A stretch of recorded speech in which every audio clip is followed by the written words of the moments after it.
Chicos, buenas tardes. El día de hoy vamos a dar inicio a la ponencia denominada Trastornos hipertensivos en el embarazo, a cargo del ponente Dante Guamán Campos, interno de Medicina Humana, y también perteneciente al CEO en DocMed.8. Chicos, recalcarles que a la mitad de la ponencia se va a proyectar una palabra clave para la cual deben estar atentos. Entonces, damos inicio a la ponencia. Hola chicos, ¿qué tal? Buenas tardes. Quiero saber si es que me escuchan, por favor. A ver si es que alguien me confirma. Sí, se escucha muy bien. Ya. Bien chicos, ¿qué tal? Buenas tardes. Ante todo, agradecer al comité organizador. Mi nombre es Dante Guamán Campos, actualmente interno de medicina, eh, creador de la página en Instagram, Doctor Med. Eh, Agradecer por la invitación, como ya mencioné, al comité organizador. El día de hoy vamos a tratar una de las principales patologías con mayor índice de mortalidad acá en el Perú. Vamos a abarcar lo que es trastornos hipertensivos en el embarazo y profundizando más que todo en preeclampsia. Bien, chicos, vamos a hacer una revisión de las guías actuales, en este caso por parte de acá de Perú, del Ministerio de Salud, del MINSA, y a través también vamos a revisar las guías ACOG, que es el Colegio Americano de Ginecobstetras. Para iniciar este tema, vamos a conocer, chicos, las definiciones, ¿correcto? Vamos a conocer cuándo es una gestante hipertensa, cuándo hablamos de proteinuria, cuándo hablamos de sospecha de proteinuria. ¿Correcto? Entonces, hablamos de una gestante hipertensa, aquella paciente gestante a quien se le ha encontrado una presión arterial sistólica mayor de 140 milímetros de mercurio y o una presión arterial diastólica mayor a 90 milímetros de mercurio. La guía nos dice que estos valores deben ser tomados por lo menos en 2 oportunidades con un intervalo mínimo de 4 horas y hasta 7 días. Para esto, mi paciente tiene que estar sentada y en reposo. Ahora, doctor, ¿qué pasa si es que mi paciente, doctor, yo le ausculté, perdón, le tomé la presión y la presión arterial diastólica fue mayor a 110? Pues la guía nos dice que si es que una presión arterial diastólica mayor a 110 milímetros de mercurio, si es que encontramos un paciente con estas características, no será necesario repetir la toma para confirmar el diagnóstico. Entonces ya estaríamos catalogando como una paciente gestante hipertensa, ¿correcto? Entonces, luego tenemos proteinuria. Cuando hablamos de proteinuria, hay diferentes formas en las cuales nosotros podemos valorar si mi paciente está en proteinuria o no. Diferentes métodos al utilizar, por ejemplo, la presencia de proteínas en orinas en 24 horas, podemos utilizar una tira reactiva o algunos centros de salud utilizan el ácido sulfosalicílico. Si es que utilizamos el dosaje de proteínas en orina de 24 horas, para hablar de proteinuria tiene que ser mayor a 300 miligramos. Si es que utilizamos una tira reactiva, tiene que ser mayor a 2 cruces. Si es que utilizamos ácido sulfosalicílico, tiene que ser de una cruz, pero tomadas en 2 muestras de orina, tomadas al azar, con un intervalo no mayor de 4 horas de diferencia. o si es que utilizamos un cociente de proteína urinaria y creatinina urinaria tiene que ser mayor a 3. O sea, son datitos que nos van a hacer pensar que mi paciente está en proteinuria.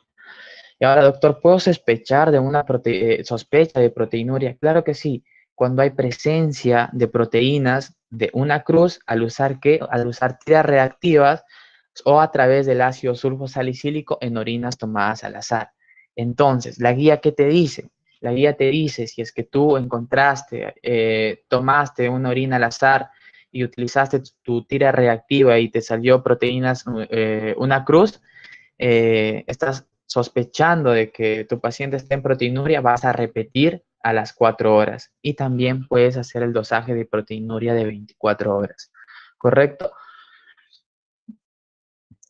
Entonces, ahora vamos a pasar a hablar sobre la clasificación de los trastornos hipertensivos.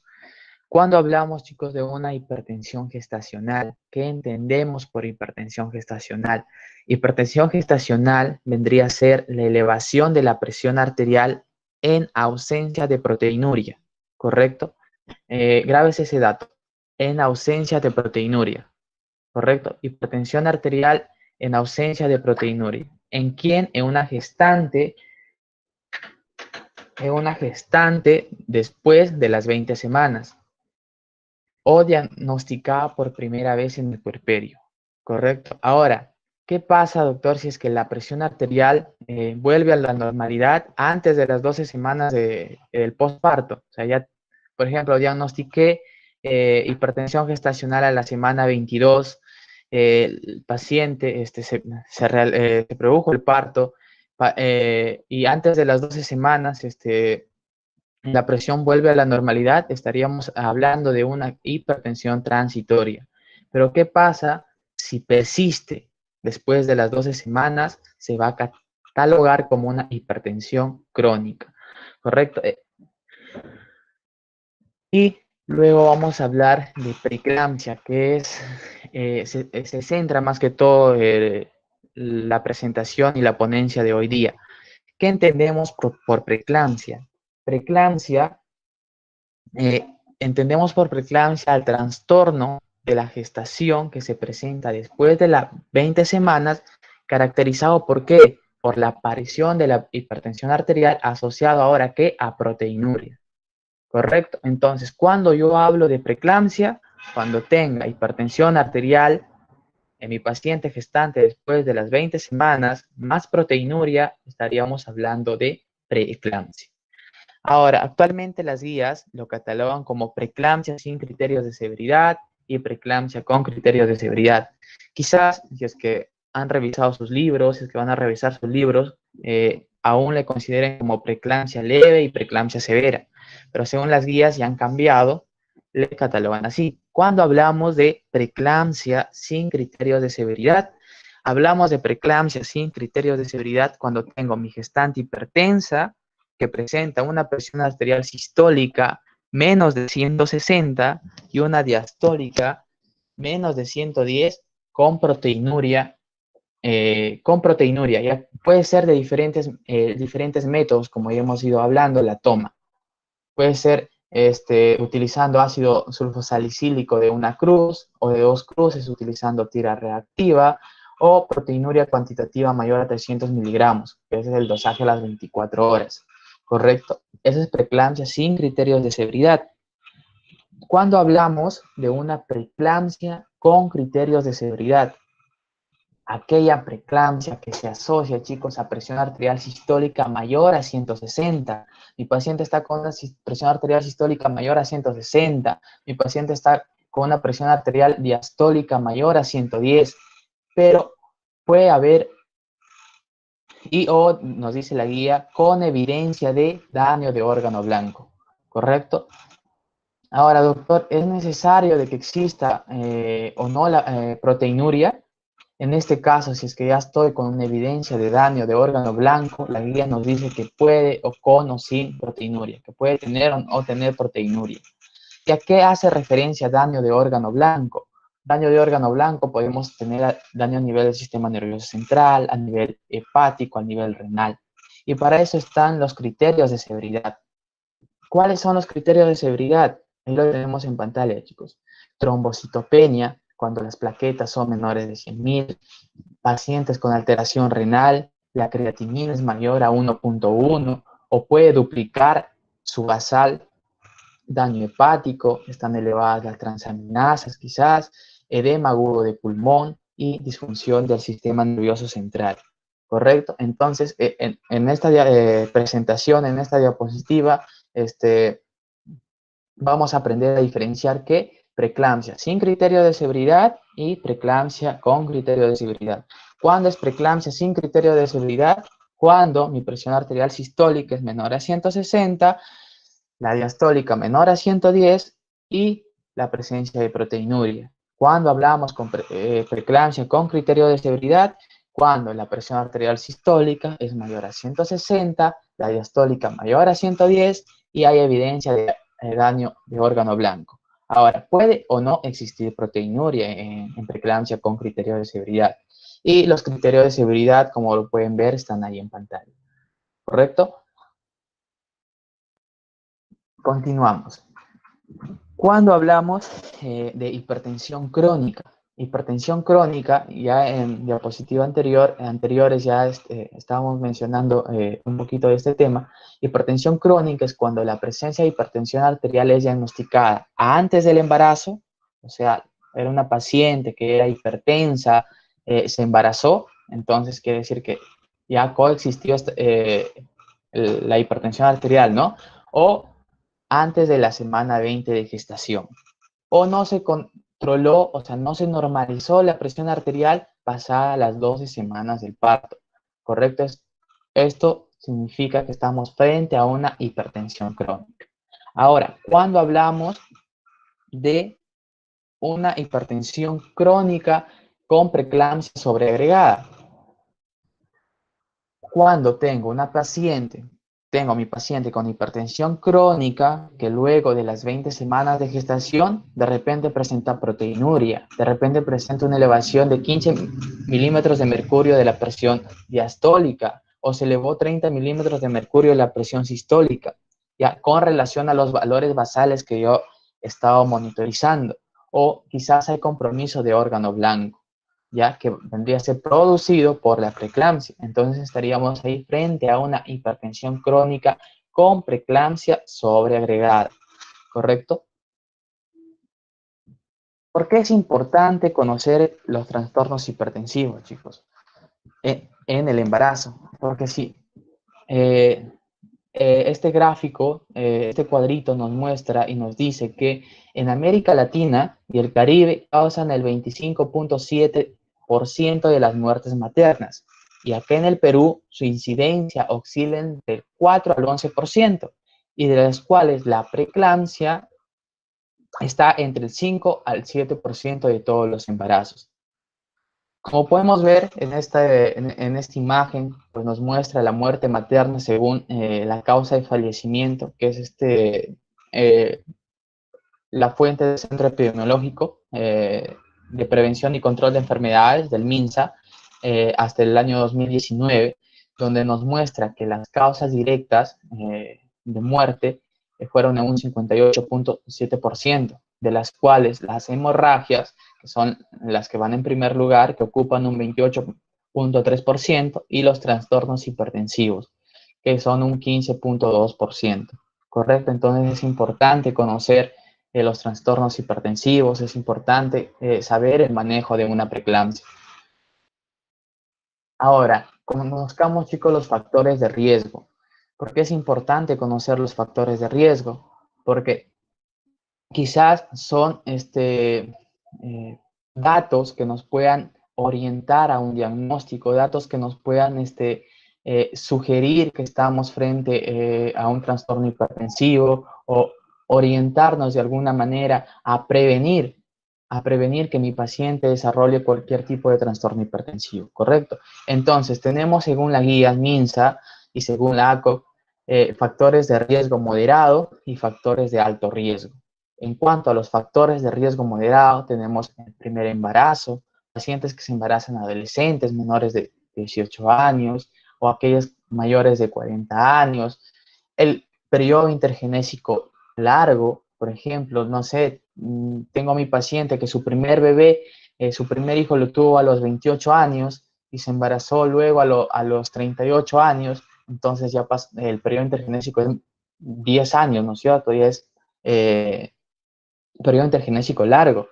Pacientes obesas, pacientes con un IMC mayor a 35, embarazos múltiples, antecedentes familiares de preeclampsia. Es importante preguntar a la paciente si es que si es que sus familiares son hipertensos, si es que su madre desarrolló hipertensión durante su embarazo, ¿correcto? Y factores de alto riesgo. Factores de alto riesgo tenemos a trastornos hipertensivos en el embarazo anterior. Debemos preguntar a la gestante si es que en el embarazo anterior cómo lo llevó, cómo se desarrolló, si fue normal, si es que tuvo alguna complicación o no. Enfermedades renal crónicas también es un factor de alto riesgo. Pacientes autoinmunes con lupus eritematoso sistémico, con un síndrome antifosfolipídico, pacientes con enfermedades endocrinológicas como son pacientes diabéticos tipo 1, diabéticos tipo 2, o si es que mi paciente es hipertensa crónica. Correcto. Ahora, ¿qué te dice la guía? La guía dice que se considera paciente de alto riesgo si presenta un factor de alto riesgo o dos de riesgo moderado. ¿Correcto? Entonces, en cuanto a la fisiopatología, no voy a profundizar mucho, más nos vamos a centrar en el tratamiento, pero es importante conocer por qué se desarrolla la preeclampsia, por qué se desarrollan estos trastornos hipertensivos. Si bien es cierto, la patología, la fisiopatología no es muy definida en cuanto a la preeclampsia, pero existe, pues hay factores de riesgo, puede ser genéticos, puede ser infecciosos, que nos llevan a una invasión trofoblástica defectuosa en la vasculatura uterina, donde va a haber una placentación anormal. ¿Y esto a qué nos lleva? A una disfunción placentaria. Como vemos en este gráfico, tenemos primero una fase asintomática, ¿no es cierto? Donde va a haber un origen, un desbalance antiangiogénico. Correcto. Este desbalance antiangiogénico nos va a ocasionar un daño endotelial. Ahora, ¿cómo es que existe este desbalance antiangiogénico? Por el mismo hecho de la disfunción placentaria que existe, se va a activar que las citocinas proinflamatorias, va a haber cambios vasculares y metabólicos, quizás isquemia placentaria, activación del estrés oxidativo. Entonces, todo esto me va a ocasionar un desbalance antiangiogénico. ¿Qué es lo que se va a ocasionar? Un aumento de los factores antiangiogénicos, donde va a haber un bloqueo de la función angiogénica, una disfunción endotelial, disminución de los factores angiogénicos, va a disminuir el óxido nítrico, disminución de las prostaciclinas, y esto me lleva a un daño endotelial. Este daño endotelial me va a llevar a una hipertensión y a una proteinuria, y luego me va a llevar a una fase ya sintomática, donde va a haber un daño endotelial multisistémico, donde voy a tener daño a nivel renal, daño a nivel hepático, daño a nivel cerebral, ¿correcto? Y en cuanto al diagnóstico, hablamos de criterios diagnósticos. Para hacer el diagnóstico, chicos, de preeclampsia, la guía nos dice que se debe haber encontrado por lo menos 2 medidas de presión arteriales elevadas, siempre en reposo. Ojo, mi paciente siempre tiene que estar en reposo, por lo menos con un intervalo de diferencia de 4 a 6 horas. La diferencia de 4 a 6 horas entre las tomas, ¿correcto? Y la evidencia de proteinuria. Ese es el criterio diagnóstico. Ahora, tener en cuenta que los factores de alto riesgo. O sea, ya tengo a mi paciente con preeclampsia y tengo que catalogar como severa, preeclampsia severa, si es que encuentro uno de los siguientes hallazgos y de los factores de riesgo como están ahí viendo en pantalla.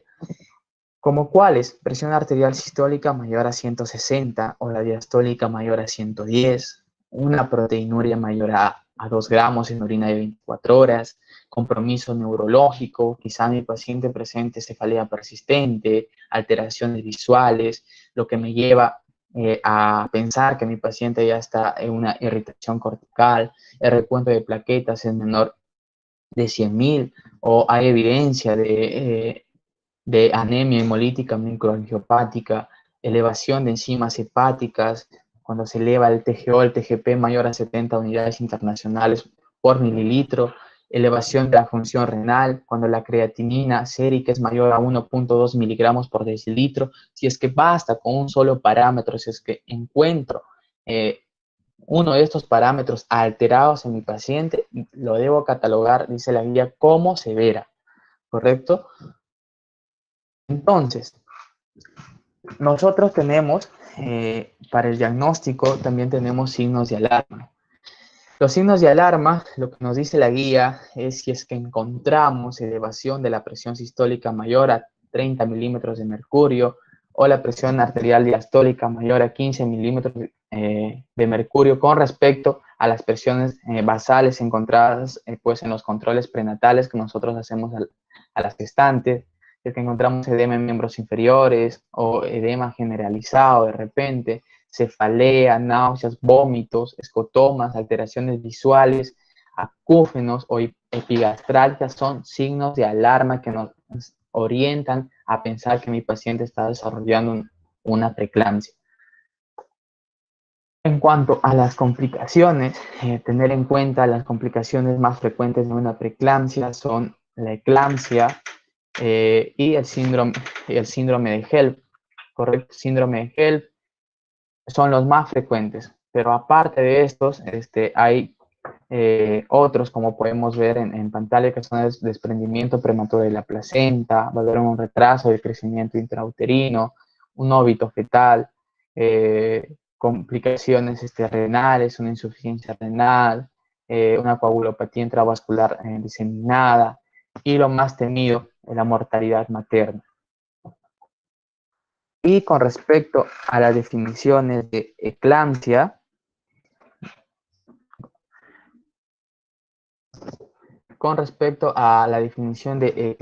eclampsia vendría a ser la crisis de convulsiones generalizadas que sobrevienen bruscamente a un estado de preeclampsia.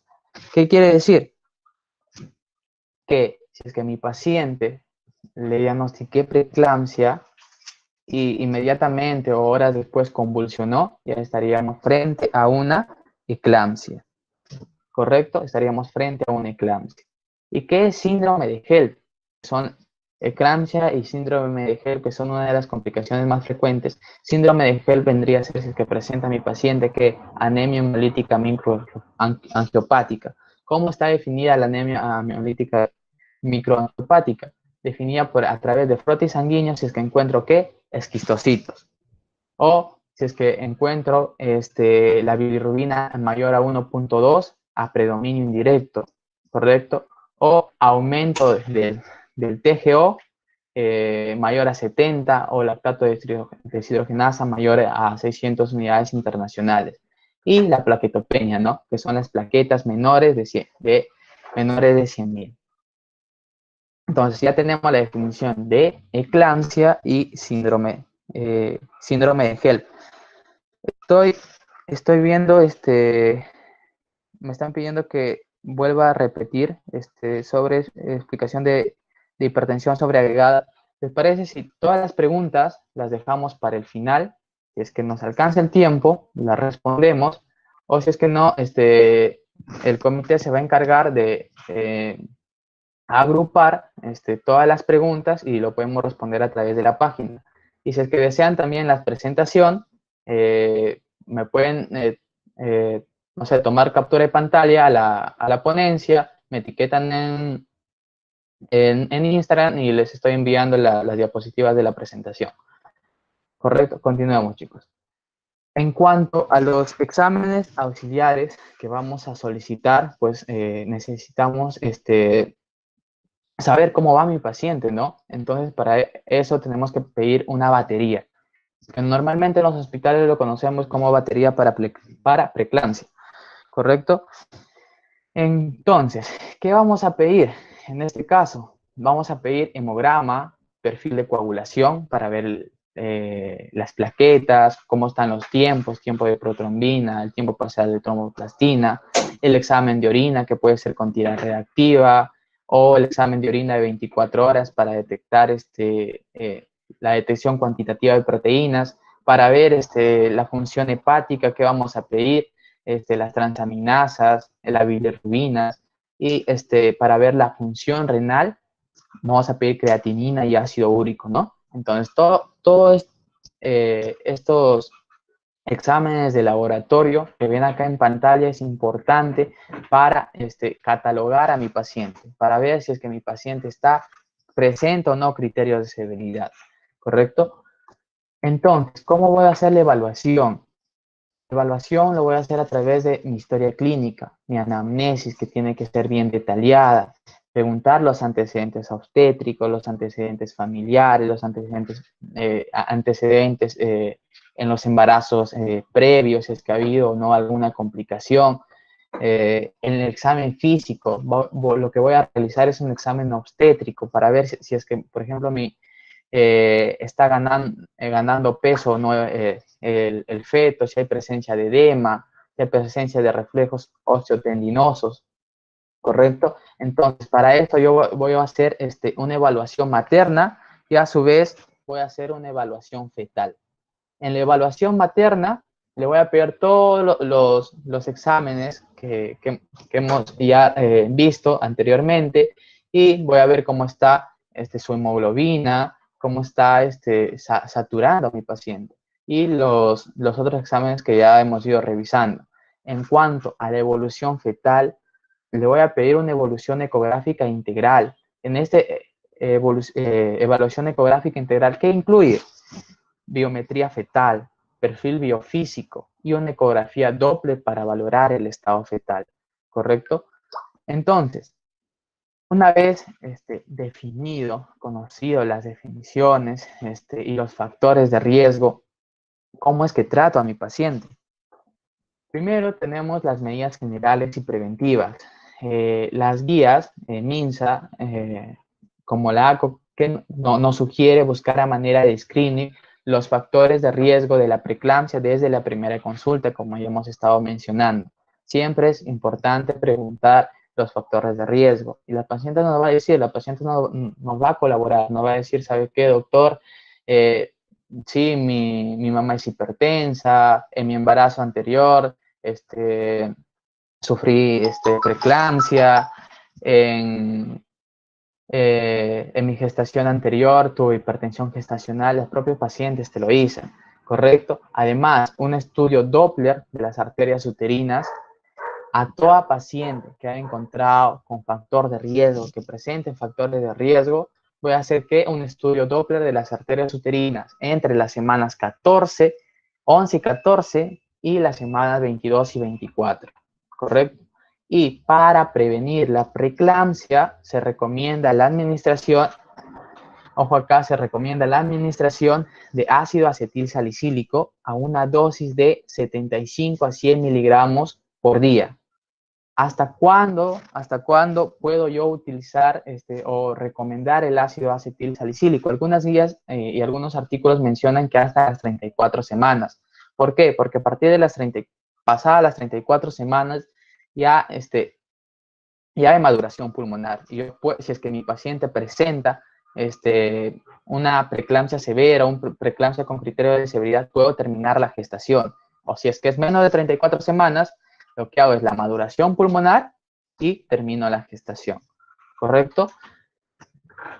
¿Y en cuáles son mis objetivos terapéuticos? Mis objetivos terapéuticos, 1, controlar la hipertensión arterial. 2, prevenir que mi paciente convulsione, o si es que ya convulsionó, si es que ya desarrolló una eclampsia, prevenir que se repita, ¿correcto? Y optimizar el volumen intravascular. Es importante, chicos, la hidratación. ¿Por qué? Porque pacientes con preeclampsia hacen pérdida del líquido del espacio intravascular al extravascular. Entonces, por lo tanto, mi paciente se deshidrata. Entonces, yo tengo que reponer volumen, ¿correcto? O sea, optimizar el volumen intravascular. mantener a una oxigenación arterial adecuada, quizás si es que necesita oxígeno complementario, brindarle oxígeno complementario, mantener una saturación de oxígeno mayor al 95%, ¿correcto? Y diagnosticar y tratar precozmente las complicaciones, pues, ¿no? Evitar que mi paciente me desarrolle una eclampsia, evitar que mi paciente me desarrolle un síndrome de HELLP, que son los más frecuentes. Y culminar la gestación en un momento oportuno y siempre promover el parto con recién nacido en condiciones adecuadas, que eso es lo que se busca siempre, ¿no? Y con respecto a las medidas específicas en hospitalización, ¿qué voy a hacer? Yo es hidratar a mi paciente, eh, porque ya mencioné que estos pacientes siempre tienden a deshidratarse. ¿Cómo voy a hidratar? La guía nos recomienda que debemos iniciar la hidratación con un ingreso promedio de 1.5 litros de cristaloides. Entonces, ¿qué voy a utilizar? Cloruro de sodio de 20 a 30 mililitros por kilogramo por hora durante la primera hora, ¿correcto? Y vamos a reevaluar en forma continua según la diuresis, si es que orina o no mi paciente. Ahora, si se obtiene diuresis adecuada, vamos a mantener la hidratación con solución salina, un subcloruro al 0.9% a 1 mililitro por kilogramo por hora o 80 mililitros por hora. Y en caso de que mi paciente persista, mi paciente siga con oliguria, se debe utilizar retos a solución salina, con solución salina a 300 mililitros. Ahora, ¿cómo voy a manejar los antihipertensivos? ¿Qué antihipertensivos voy a utilizar?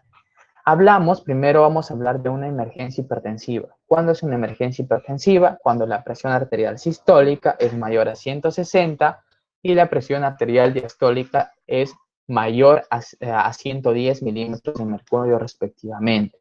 ¿Qué voy a utilizar, doctor? Podemos utilizar nifedipino, que recomienda la guía, 10 miligramos, que al paciente lo podemos hacer que muerda y degluta, y se espera pues una respuesta en un periodo de 5 a 15 minutos. Ahora, si con la medida anterior no mantiene una presión arterial sistólica entre 120 y 150, entonces podemos administrar el nifedipino 10 miligramos vía oral y vamos a repetir cada 30 minutos hasta lograr que controle la presión arterial. Y como mantenimiento, le vamos a dejar de 10 a 20 miligramos cada 4 a 6 horas. Y hasta un máximo, solo se puede dejar hasta un máximo de 120 miligramos por día. Recordar eso, chicos, nifedipino máximo 120 miligramos por día. Ahora, nuestro objetivo terapéutico, ¿cuál va a ser? Va a ser mantener una presión arterial entre 130 a 155, que es la sistólica, y la diastólica entre 80 a 100. Correcto. Y profilaxis,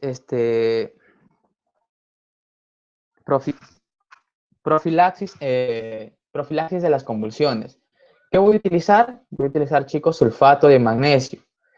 Dosis de inicio, o en algunos libros ustedes le van a encontrar como dosis de ataque. Correcto, dosis de ataque, dosis de mantenimiento. En los libros creo que le van a encontrar de 4 a 6 miligramos, pero la guía nos dice que debemos utilizar 4 gramos, ¿ya? 4 gramos por vía endovenosa.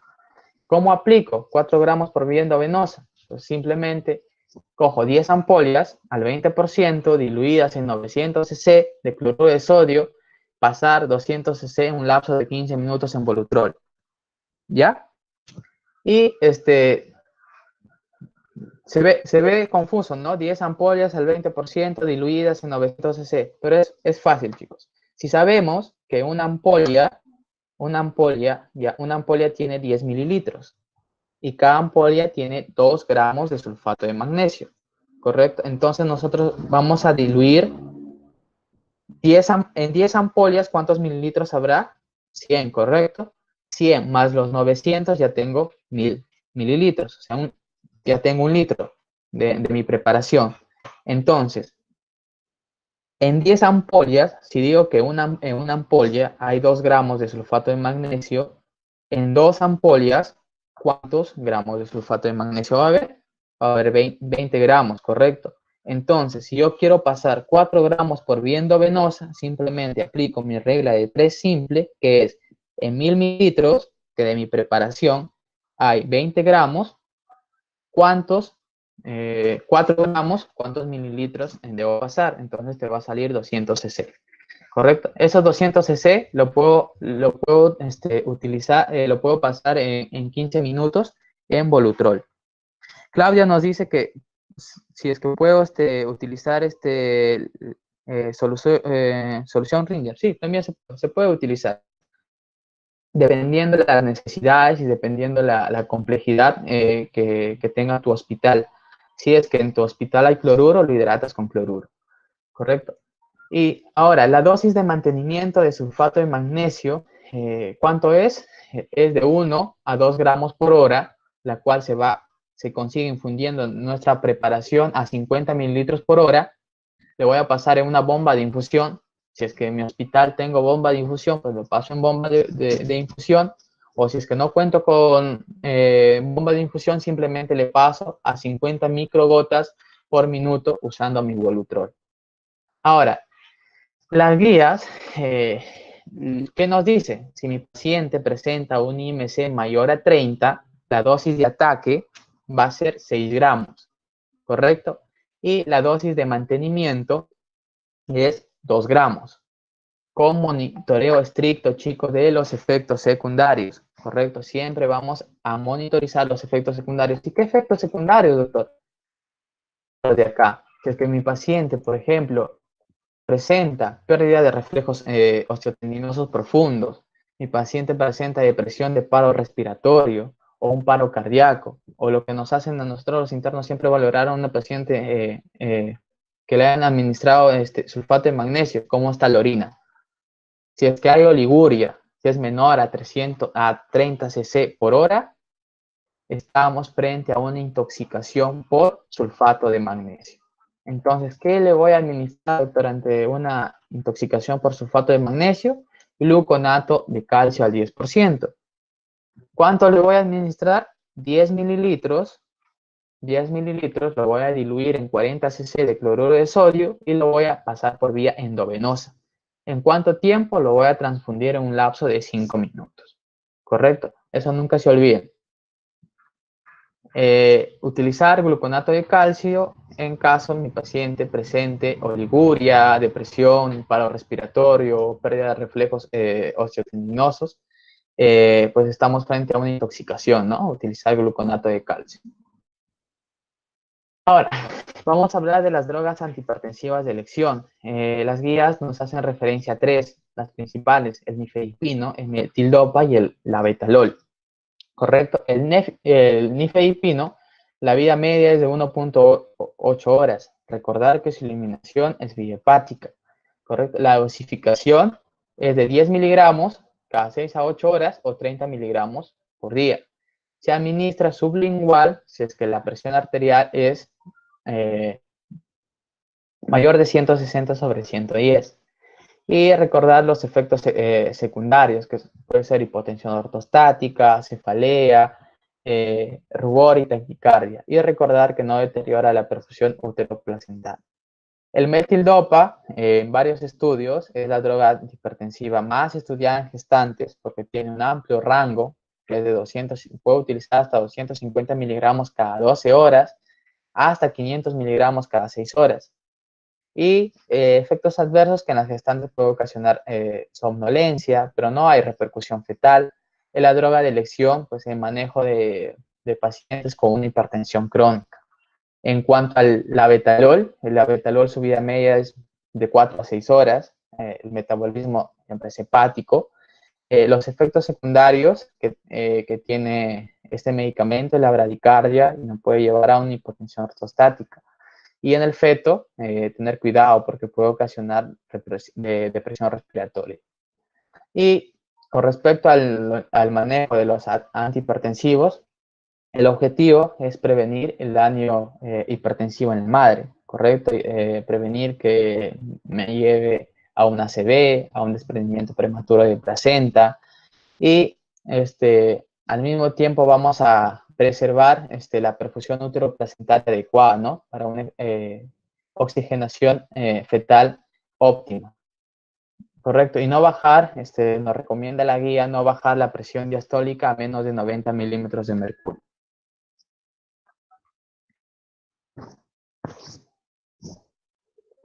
En cuanto a los criterios para el manejo ambulatorio de los trastornos hipertensivos, o sea, cuando yo puedo manejar ambulatoriamente a mi gestante, cuando mi presión arterial sistólica no sea mayor de 140 o la diastólica no sea mayor de 90, la proteinuria sea menor a 300 miligramos en orina de 24 horas, cuando exista ausencia de síntomas de preeclampsia severa, cuando el reencuentro de plaquetas sea mayor a 150.000, hay ausencia de daño de órgano blanco y un bienestar fetal conservado, puedo manejar ambulatoriamente.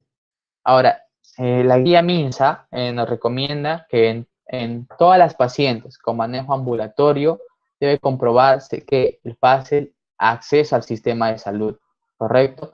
Y la comprensión de los signos de alarma, o sea, orientar a mi paciente si es que presenta cualquier alteración, si es que presenta epigastralgias, náuseas, vómitos, cefalea, acudir inmediatamente al centro de salud, ¿correcto? Y el control, sugiere que el control prenatal se realizará a los 7 días con ¿qué? Mediciones diarias de presión arterial, detectando signos o síntomas de severidad siempre de forma temprana, siempre hacer una evaluación fetal, cardiológica, endocrinológica, según sea el caso que estemos manejando. Y en gestantes con hipertensión arterial crónica, acá nos sugiere la guía que debemos administrar metildopa a dosis terapéuticas para una hipertensión arterial sin bajar la presión arterial diastólica, como ya mencionamos en las diapositivas anteriores, menos de 90, y debe realizarse controles cada 15 días hasta las 32 semanas, y posterior a las 32 semanas, el control es semanal, ¿correcto? Cuando hablamos del manejo ya de preeclampsia sin signos de alarma, lo que inmediatamente voy a hacer es hospitalizar a mi paciente. Voy a solicitar su perfil de severidad, que es la batería, y proteinuria en 24 horas. Voy a valorar el bienestar fetal con un test no estresante y el perfil biofísico cada 3 días como mínimo que te sugiere la guía. Vamos a hacer la valoración materna con perfil de severidad siempre semanal y monitoreo de la presión arterial cada 24 horas y vigilar los síntomas premonitorios de eclampsia, ¿correcto? Si el paciente presenta, por ejemplo, cefalea, escotomas, son signos premonitorios a que ya mi paciente me desarrolle una eclampsia. Ahora, lo que nos dice la guía es que si hay deterioro clínico y de laboratorio, culminar la gestación, ¿correcto? Y si mi paciente evoluciona clínicamente favorable y los exámenes de laboratorio son normales, la posibilidad de alta y control puede ser cada 3 días, pero tiene que ser por consultorio de alto riesgo y la evaluación siempre es individualizada, ¿cierto? Siempre dirigida a cada paciente. Y informar al paciente y a los familiares, ¿no? Sobre el riesgo de embarazo en pacientes con preeclampsia y la posibilidad de culminar la gestación antes de la maduración fetal adecuada. Ahora, en cuanto a terminar la gestación, ¿cuándo es que termino la gestación? Tenemos 2 hitos. Si la gestante tiene una edad gestacional mayor a 37 semanas, se hospitaliza para evaluar la culminación del embarazo de acuerdo a las condiciones obstétricas que presente la paciente, se va a decidir la vía del parto, si es por cesárea o parto vaginal, ¿ya? Y si la paciente tiene menos de 38 semanas, siempre la conducta es expectante, ¿correcto? Y siempre y cuando no evolucione a la forma de preeclampsia severa o exista presencia de compromiso o presente una alteración del bienestar fetal, se va a decidir adelantar o no el parto. Ahora, si el parto se planea y si el parto se planea por vía vaginal y pues las condiciones cervicales, el cervix es desfavorable, se puede usar misoprostol para la maduración cervical y así terminar la gestación. En cuanto a preeclampsia con signos de severidad, desde el minuto 0, chicos, debemos activar nuestra clave azul, que es por protocolo acá en Perú. Lo que vamos a hacer, lo que ya hemos venido mencionando, 1, la hidratación, y 2, prevenir las convulsiones, ¿correcto? En la hidratación vamos abrir una vía venosa periférica. Podemos utilizar un catéter número 18, vamos a administrar cloruro de sodio, vamos a pasar 1000 cc a chorro en 20 minutos, luego vamos a valorar el estado de hidratación de mi paciente y si es que hay evidencia de signos de deshidratación, como cuáles, como la frecuencia cardíaca mayor a 90, la diuresis menor a 30, las mucosas orales van a estar secas, se va a continuar la hidratación y con retos de fluido. Y la prevención de las convulsiones con sulfato de magnesio, como ya hemos venido mencionando, y en el minuto 20 vamos a reevaluar si es que mi paciente responde o no y verificar si es que hay daño de órgano blanco. Ahora, si la presión diastólica es mayor a 110 milímetros de mercurio, podemos administrar, como ya hemos venido mencionando, nifedipino 10 miligramos bioral. Ahora, el monitoreo del sulfato de magnesio, también ya hemos mencionado que durante la administración del sulfato de magnesio se debe realizar diferentes controles, como cuál es el reflejo rotuliano, que debe estar presente, que la diuresis debe ser mayor a 30 cc por hora. En caso contrario, si es que ya, no sé, encontré la diuresis que es menor a 30, estaba en 25, se suspende el sulfato de magnesio. La frecuencia respiratoria también valorar que debe ser mayor a 14 respiraciones por minuto. Frecuencia cardíaca mayor a 60 pulsaciones por minuto. Y si detecto en mi paciente reflexia tendinosa, vamos a suspender vamos a suspender la administración de sulfato de magnesio. ¿Correcto? Y si hay lo contrario, si hay depresión del estado de conciencia, mi paciente está con hiperventilación, vamos a administrar gluconato de calcio, ¿correcto? Y en cuanto a criterios para terminar la gestación, para la terminación inmediata del embarazo, tenemos tanto criterios,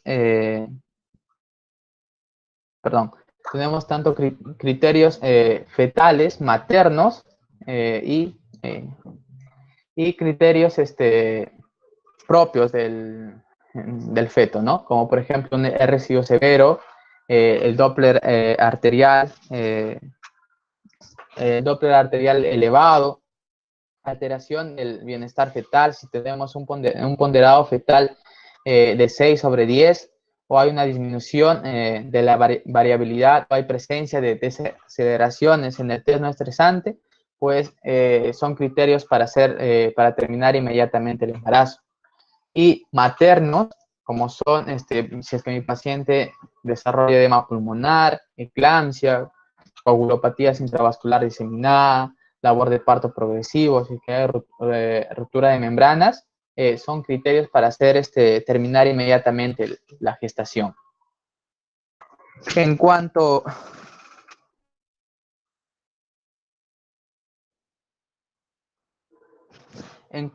al manejo del síndrome de HELLP, la guía nos sugiere, nos da 2 hitos, si es que es menos de 34 semanas y si es mayor de 34 semanas.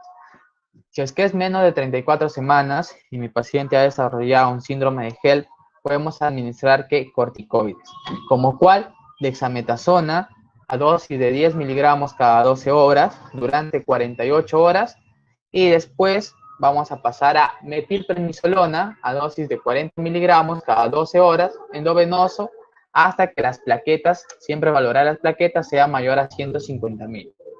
Y si es que es mayor de 34 semanas, voy a administrar metilprednisolona a dosis de 40 miligramos cada 12 horas. Si no hay respuesta en 8 a 10 horas, vamos a aumentar la dosis. ¿A cuánto? A 80 miligramos cada 6 horas endovenoso. ¿Correcto? Entonces, en el manejo del síndrome de HELP, ¿cuándo vamos, vamos a hacer la transfusión de plaquetas? Podemos utilizar una unidad inmediatamente antes del parto, si es que las plaquetas son menores de 40.000, si es que vamos a realizar cesárea, o menor de 20.000, si es que le vamos a dar chance de parto vaginal. Y en las primeras 24 horas postparto, si hay clínica de sangrado, podemos hacer la transfusión de plaquetas. Ahora, ¿qué nos dice la guía? Que la finalización de la gestación dependerá si cumple los criterios de finalización inmediata o de la edad gestacional, ¿no? Como ya hemos venido hablando. Y ya para finalizar, chicos, porque acá tengo turno, ese protocolo que manejamos acá en Perú, es la activación de la clave azul. Como bien comprenderán, esta patología, este tipo de trastorno de la preeclampsia o eclampsia, si mi paciente presenta preeclampsia o eclampsia, se debe manejar de una manera articulada.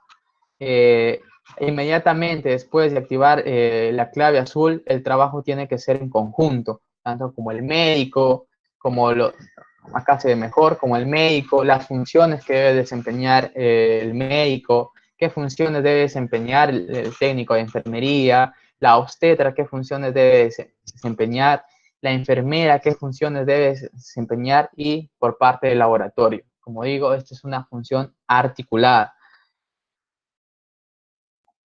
Y bueno, acá concluimos la ponencia. No puedo ver no puedo ver sus preguntas porque no tengo acceso al canal. Pero en todo caso, si es que existiera alguna pregunta, como hemos quedado con el comité organizador, hagan llegar ahí al grupo. Ellos me van a enviar las preguntas y lo podemos estar respondiendo a través de la página. Y, y también, si es que quieren las diapositivas, toman captura de pantalla, me etiquetan y yo les envío por interno las diapositivas. Y también creo que el comité organizador le va a otorgar un pretest, creo, al final de la exposición. Perdón, un post-test. Si es que hay dudas o preguntas también con respecto a las preguntas que están en el examen, me hacen llegar. Y de antemano, muchas gracias por la invitación, y ya nos estaremos encontrando en otras ponencias. Muchas gracias. Muchas gracias, Dante. A nombre del Comité Permanente Académico de SOCIEMDAC y de SOCIEM Huánuco, le damos las gracias y esperamos contar con su participación en las próximas ponencias. Muchas gracias. Estaba muy interesante el tema. Listo, chicos. Gracias. Cuídense mucho. Hasta luego.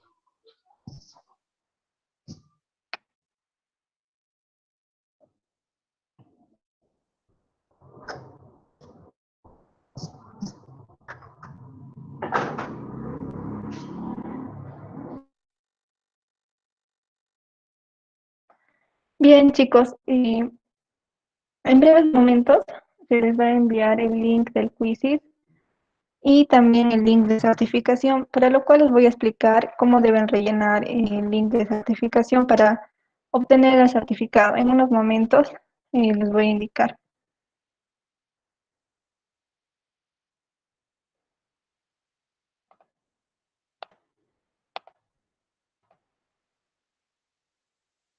Bien, chicos, debe salir una pantalla así cuando ingresan al link. De preferencia, les recomiendo rellenar con un correo email para no tener inconvenientes. Eh, Luego deben rellenar sus nombres y apellidos completos. Como vemos en el ejemplo, como Juan José Pérez Castillo, para que este nombre se visualice en su certificado. Ojo, este nombre no se podrá corregir. Aquí deberían rellenar la afiliación o un centro de estudios o también un centro laboral. En la palabra clave ya se proyectó a la mitad de la ponencia, entonces todos debieron estar atentos y la colocan ahí. Y para finalizar, colocan la captura de pantalla de culminación del quizzes. Solo se entregará el certificado a aquellos que han tenido 6 buenas a más en este quizzes. Y entonces nosotros en un plazo de 48 horas les vamos a remitir el certificado. En unos momentos ya se va a dar inicio al quizzes y para lo cual se recomienda que ya deben estar ingresando. Si tuvieran alguna duda, por favor, dejarlo en el chat para poder aclarar las dudas respectivas que pudieran tener.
Chicos, no, en este quizzes no se les va a poner algún nombre. Eh, ya pueden entrar al quizzes, en breve ya se va a dar el inicio y les damos las gracias por haber participado en esta ponencia.